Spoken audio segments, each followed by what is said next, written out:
It was a Tuesday morning, gray, drizzly, and colder than it should have been for early October.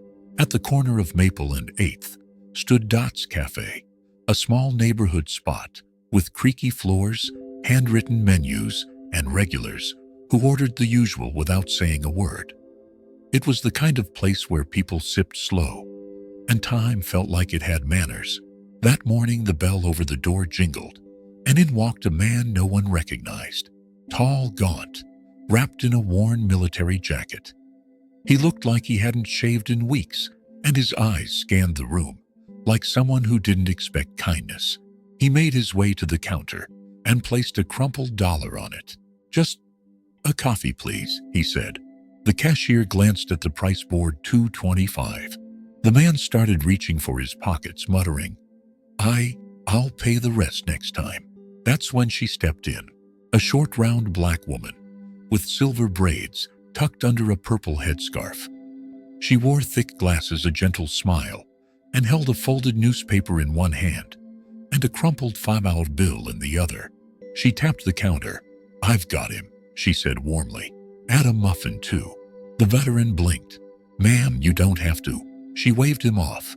"Son, when someone's cold and tired, they need something hot and sweet. Now hush and take the kindness." He hesitated. Then with trembling hands, he accepted the cup.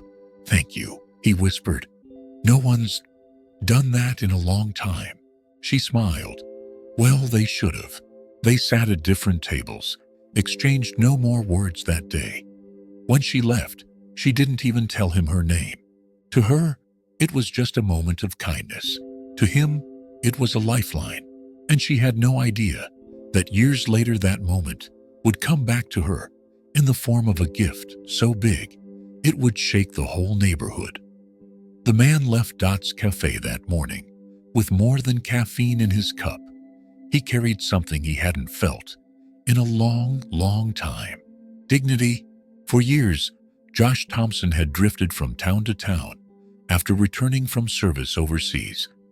Once a decorated Marine, he'd come back with 2 duffel bags, chronic PTSD, and a system that seemed to forget him the moment his boots hit U.S. soil. He'd lost his apartment, his job, and for a while, even his will to hope. That small act, that stranger's kindness, was the first moment in months someone had looked at him and seen a human being, not just a broken veteran. He didn't forget it. He scribbled the date and time in a pocket notebook he carried around. Lady at cafe, purple headscarf, paid for coffee and muffin. Called me son.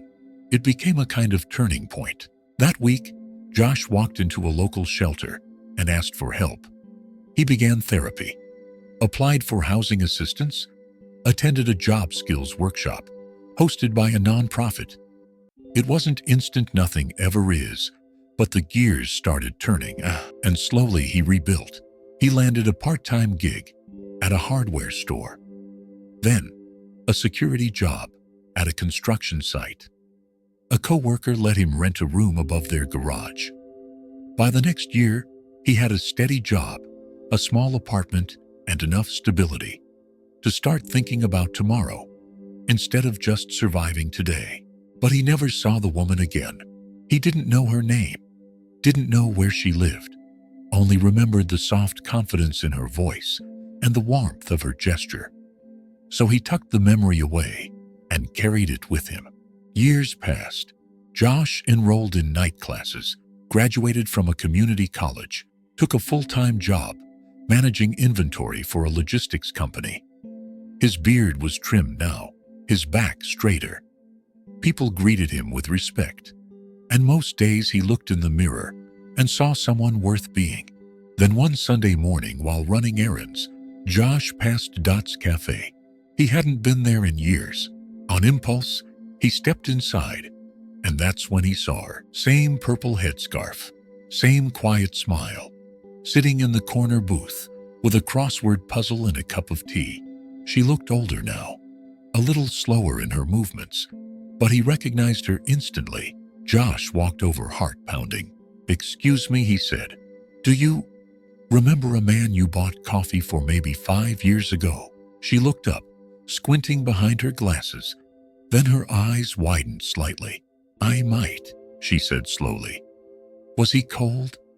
"Looked like he hadn't eaten in a while." Josh smiled. "That was me," she gasped. "Well, look at you," he laughed. "I've come a long way, thanks to you." She chuckled. "Oh, honey, I just bought you breakfast." He sat down, eyes misting. "No, ma'am. You did more than that. You helped me remember I was still human. And I never forgot." Her name was Loretta James, a retired school librarian, grandmother of 6, and lifelong resident of the neighborhood. Everyone at Dot's Cafe knew her. She was the kind of woman who always had a peppermint in her purse and never let anyone leave her table feeling unseen. She hadn't thought twice about that coffee years ago. It was just who she was. Josh, on the other hand, had thought about it every single day. They sat for an hour, catching up trading stories. Loretta shared photos of her grandkids. Josh told her about his life now, his job, his tiny apartment, how he finally felt like he was standing on solid ground again. "Good," she said. "I always knew you had strength in you." But something in her tone felt tired. When she got up to leave, Josh instinctively offered an arm. She hesitated just a second before accepting, and that hesitation told him more than words ever could. "Your knees okay?" he asked. "They're as old as I am," she smiled. "Which means not great." As they walked outside, Josh noticed something else. She wasn't getting into a car.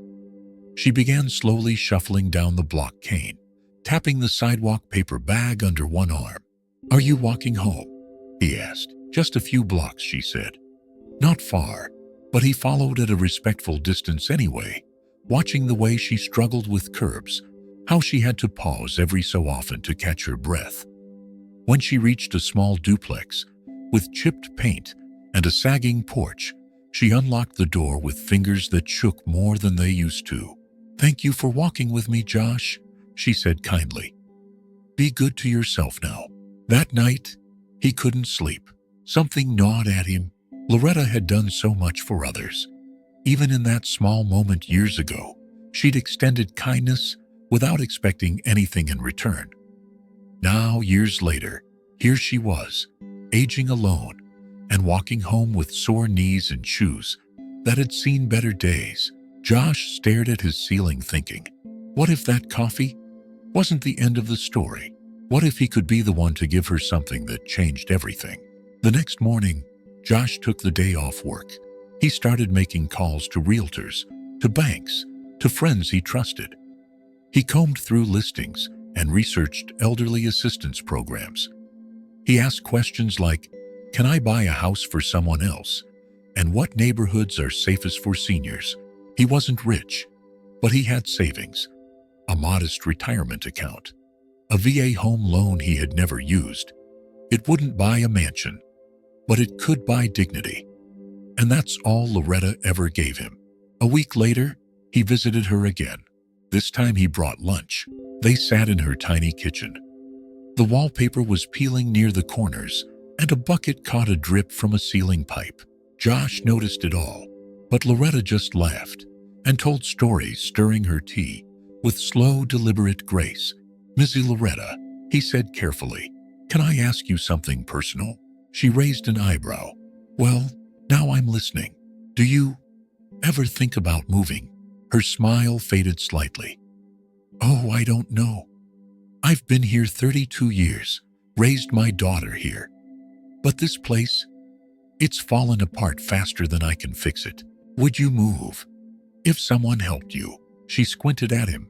"Josh, what are you getting at?" He stood, reached into his coat, and placed a small envelope on the table. Inside, she found a set of keys and a folded photo of a small one-story brick home with a ramp leading to the front porch, a fenced-in yard, and a garden already blooming in the back. "I want you to have this," he said, voice shaking. "It's yours if you want it." She stared at him, silent, confused. "Josh," she said finally, "I bought you coffee and a muffin, and you saved my life. He replied, "I've never forgotten that. I never will." Tears began to fill her eyes. "You bought me a house. I bought you peace, Miss Loretta. A place with no leaks, no stairs, and no worries. You gave me hope when I had none. Let me give you comfort." She pressed a hand to her chest, then reached out, wrapped her arms around him, and held him for a long, quiet moment. "You didn't have to," she whispered. "I wanted to," he said. The housewarming happened 2 weeks later. It was a warm Saturday afternoon. The sun painted golden light across the new porch as neighbors gathered arms full of baked goods and houseplants. Someone brought balloons. Another brought folding chairs. And in the middle of it all stood Loretta, in a lavender dress with her signature headscarf and a smile that could melt iron. Josh had arranged everything. He even hung a little wooden sign by the front door that read, "Granny's Garden Where Love Always Grows."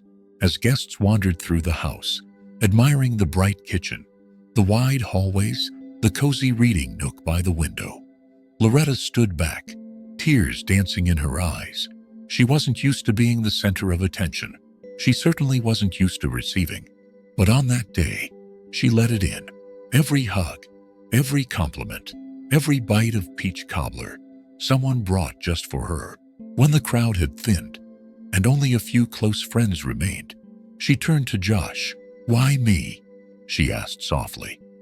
"There are so many people out there who need help." Josh nodded. "You're right, there are. But that day years ago you helped me. And you didn't know who I was. You didn't ask if I deserved it. You just saw someone hurting, and you showed up." She blinked slowly and smiled. "Sometimes it just takes a muffin." He laughed. "Sometimes it changes a man's entire life." The local newspaper caught wind of the story and ran a feature called "A Veteran's Gift." And by Monday morning, Loretta's story was being shared across the country. Talk shows invited them on. People sent letters and messages thanking her for proving that kindness still mattered. But Loretta wasn't interested in fame.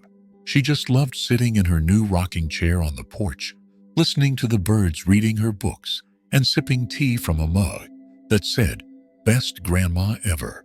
As for Josh, he visited her every Sunday, brought groceries, fixed anything that squeaked.